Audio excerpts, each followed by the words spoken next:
Ka nisur faza e dytë e projektit për ndriçimin e plot rrugor në zonën e plazhit të Velipojës, një investim i financuar nga Fondi Shqiptar i Zhvillimit dhe Bashkia Shkodër, që synon përmirësimin e sigurisë dhe kushteve për qytetarët dhe pushuesit gjatë sezonit veror. Projekti parashikon instalimin e më shumë se 450 ndriçuesve LED të teknologjisë së fundit në të gjithë segmentet rrugore të plazhit. Një pjesë e rrugëve kanë përfunduar tashmë, ndërsa aktualisht puna vijon intensivisht në zonën e Vilunit. Është një projekt që ne kemi fituar nëpërmjet Fondit Shqiptar Zhvillimit për ndriçimin në të gjithë territorin e plazhit të Velipojës me ndërhyrje me ndriçues të ri LED të teknologjisë së fundit.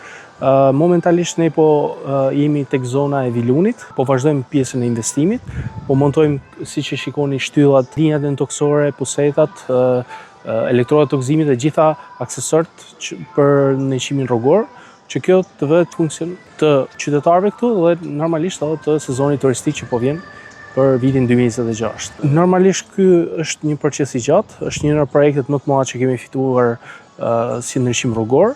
Ne kemi filluar me këtë projekt që në 2024, shpresojmë që brenda këtij viti ta përfundojmë me gjitha instalimet, pasi pjesën më të madhe të projektit e kemi zhvilluar, e kemi përfunduar momentalisht. Sipas të dhënave të projektit, kalimi nga ndriçuesi tradicional halogjen në sistemin modern LED do të sjellë edhe ulje të ndjeshme të kostove të energjisë. Konsumi vjetor nga 4.8 milion lek në sistemin ekzistues pritet të reduktohet në 2.3 milion lek, duke sjellë një kursim prej afro 2.5 milion lekësh në vit.